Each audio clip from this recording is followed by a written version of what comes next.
মিথ্যাচারীর বেশাতি আপনারা বাদ দেন, সততার সাথে রাজনীতি করেন, সততার সাথে বক্তব্য দেন, জনগণের জন্য কাজ করেন, আমার এদেশের উন্নয়নের জন্য কাজ করেন, গণতন্ত্রের জন্য কাজ করেন। আমাদের এক শ্রেণীর মানুষ বক্তৃতা বিবৃতি কখনো কখনো বলেন জামাত ইসলামী নাকি জান্নাত কিনতে চায়, ভোটের মাধ্যমে নাকি জান্নাত কিনতে চায়। ডাহা মিথ্যে কথা। আপনাদেরকে আমি একবারও কি আমাদের কোন নেতারা বলেছে জামাত ইসলামীতে ভোট দিলে আপনারা জান্নাত পাবেন? প্রিয় ভাইরা, আমরা এই কথা বলি না, কারণ আমাদের ঈমান আছে। আমরা নিজেরাই কাল কিয়ামতের দিন আনফসি করে বেড়াবো। আমার মহান আল্লাহ আমাকে জান্নাত দেবে কিনা এই পেরেশানিতে আমরা পেরেশানি হব।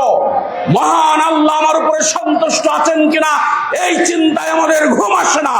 সুতরাং আল্লাহর এই জান্নাত বিক্রি করার মতো এত কাপুরুষ, এত বোকামি কাজ জামাত ইসলামী করতে পারে না।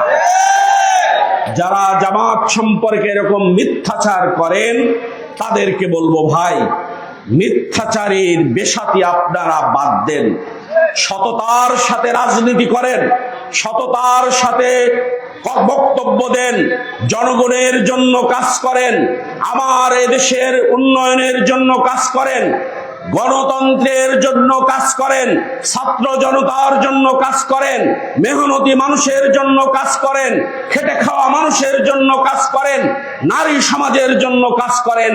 দেশটা সোনার বাংলায় রূপান্তরিত হবে। আর যদি মিথ্যাচারীর এই বক্তব্য দেন তাহলে জনগণ এবার আর এই বক্তব্য শুনবে না। প্রিয় ভাইরা, এক সময় বেদের মেয়ে জোসনা গান সবাই গাইতে পারতেন।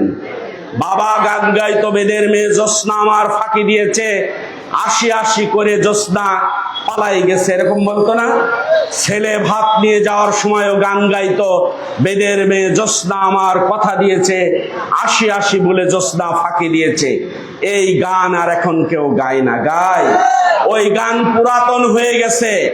আজকে জামাত ইসলামী দিয়ে আপনারা যেই বক্তব্য দিচ্ছেন, যেই বিবৃতি দিচ্ছেন, 17 বছর আওয়ামী লীগ এই বক্তব্য বিবৃতি দিয়ে পুরাতন হয়ে গেছে। পুরাতন গান এই জাতি আর শুনতে চায় না। পারলে নতুন গান আবিষ্কার করেন, লোকের গান না গেয়ে নিজেদের গান আবিষ্কার করেন। মেধা যদি থাকে, বুদ্ধি যদি থাকে, যোগ্যতা যদি থাকে, নতুন গান আবিষ্কার করে মানুষের শোনান। তারা সেটা যদি শোনে তাহলে কল্যাণ, আর যদি না শোনে তাহলে মানুষ এবার জামাত ইসলামের ভোট দেবে।